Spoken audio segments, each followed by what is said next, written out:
Hello, and thanks for joining us here on Encore. Coming up on today's show. Putting presidential history on canvas, two paintings of Barack and Michelle Obama have been unveiled at America's National Portrait Gallery. Tell me something. What do you know about Wakanda? The Marvel movie franchise opens a new chapter as Black Panther premieres in Lagos to rave reviews.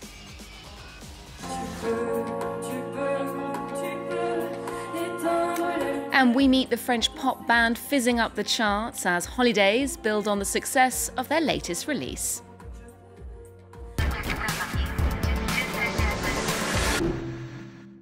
We're starting the show with two faces that are more familiar in the world of politics than in the arts, but they're now hanging in America's National Portrait Gallery. Former first couple Barack and Michelle Obama unveiled their portraits for the institution this week.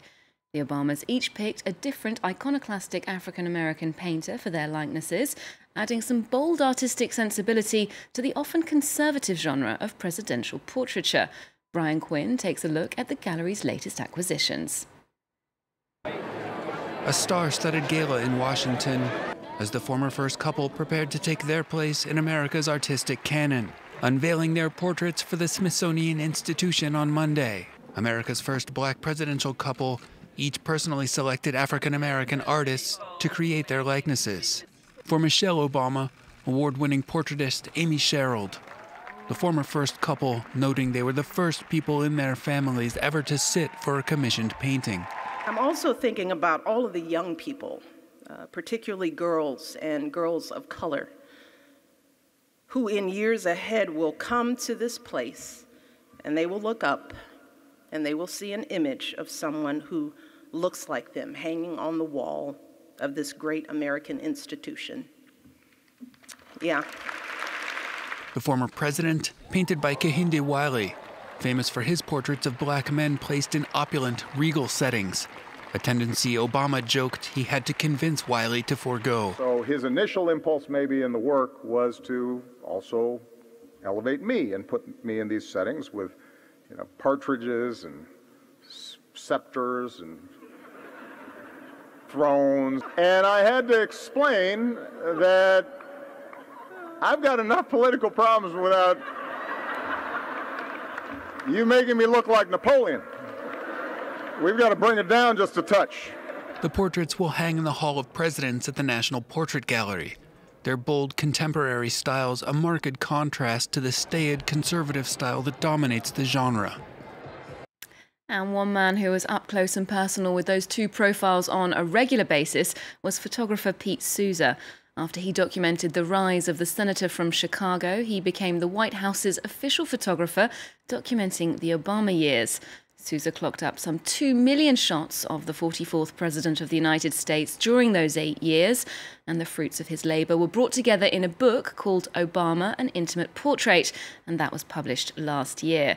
So choosing his favourite snap can't have been an easy task. Nevertheless, France 24's reporters pressed him for an answer, and this is the one he picked.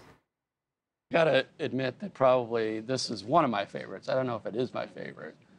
This is a young boy, Jacob Philadelphia, who's 5, and he had said to the president that his friends had told him that his haircut was just like the president. So the president bent over and little Jacob touched his head.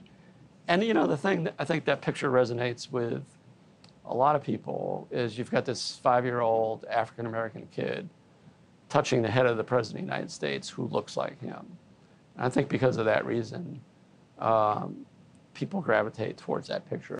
Next, some film critics are calling it the best Marvel movie so far. Others say it's a necessary correction after years of neglecting minority talent in Hollywood.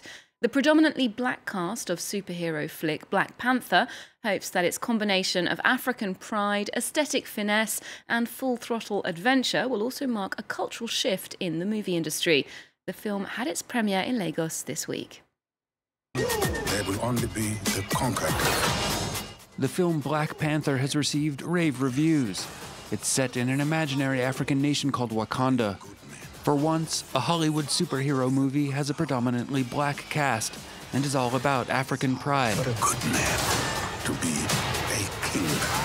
So I hope that this gives people a new sense of respect and curiosity towards Africa, you know, because it is extremely diverse, the African continent. And even the cast who made this film is diverse, you know. As much as we all have dark skin, we are from everywhere around the globe. African-American director Ryan Coogler made research trips to Africa looking for specific cultural references. The cast combines African and African-American actors, and the national language of Wakanda is in fact Xhosa, which is spoken in South Africa. For the world to see all this brilliance and excellence, to see that it exists there in Wakanda, and that it's possible to see that affirmation there upon the screen, especially in this day and time, I think is extremely important.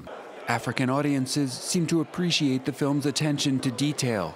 At a special preview screening in Lagos, Nigeria, spectators recognized references to culture across the continent. I heard Zulu in it, I heard some Igbo in it, you know, the architecture, the designs and everything. There was a lot of research into, you know, bringing African content into it. I think this is the first movie I've seen in recent times where they actually got the accent correctly. So I could tell that they were trying to speak with a South African accent somewhere in South Africa. And then when they filmed the scene in the Zambezi forest in Nigeria, it was clear that they were referring to the Chibok girls. Film critics seem to agree, many saying that Black Panther is not just another blockbuster, but a cultural moment. And we're staying with cinema with a new release here in France. Wajib tells the story of a prodigal son who returns to visit his Palestinian family in Nazareth, northern Israel. Shadi has travelled from Rome, where he lives, to help his father go door to door and invite friends and neighbours to his sister's wedding. It's a tale of tradition and exile, of family and the complexity of filial ties. Wajib was directed by Annemarie Jacir, an award-winning Palestinian filmmaker. France 24's Eve Jackson caught up with her in Bethlehem, where she told us more about the film and the issues that she wants to see on screen. I don't feel I have a duty as a filmmaker. My films, they don't represent anything. They don't represent Palestine. They don't represent Palestinians. That's not what I want. What I want is, like in Wajib, for example, it's a story of this father and son, and all it represents is this relationship, these two together.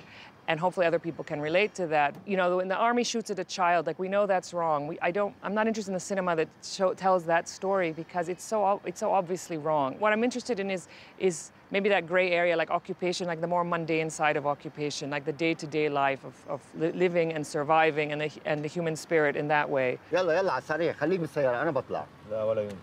يعني خلاص. هو السبب إنك بعتني برا وهو السبب اللي جابوني على التحقيق. مستحيل أعز معارض أختي.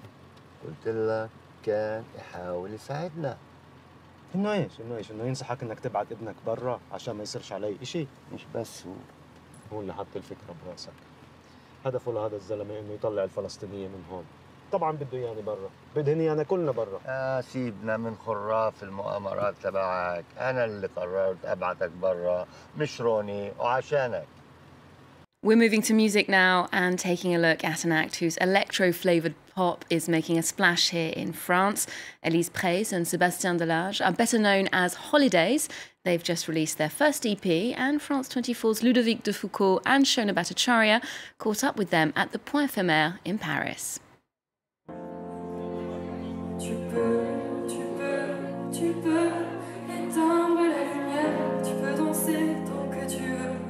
The notes are somber, full of a melancholy that resonates with the audience.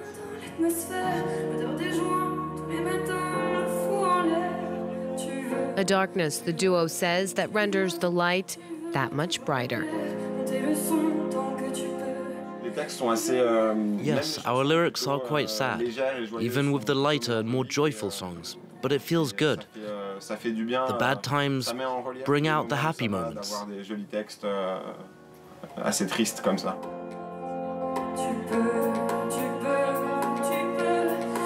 There's a fragility to the music, embodied by haunting vocals. I don't pay too much attention. I don't control my voice. I just let it out, and sometimes it goes in all directions without me really controlling it or anything. Holidays have put out 3 EPs so far. The latest one came out mid-January. The band signed with a major label and will release an album this year. In the meantime, it's concentrating on creating captivating videos. Nowadays, people consume music mainly on their smartphones, on YouTube or Facebook. If we don't have strong and powerful visuals, people will overlook it and miss the music. So we give our fans everything they need.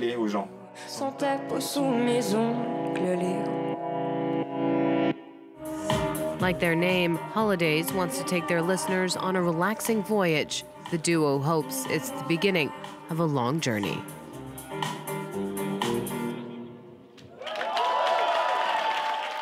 We're finishing with photography, zooming in on the career of Susan Maceless. The Magnum photographer has a show at the Jeu de Paume Gallery here in Paris. It's called Mediations, and it takes us from the streets of 1970s Little Italy in New York to the villages of Nicaragua during the uprising of the early 1980s. Her images walk the line between photojournalism and artistic studies. We'll leave you with a small selection. Remember to check out our website, and you can also keep up with Encore on Twitter, Facebook and Instagram. There's more news coming up on France 24 after this.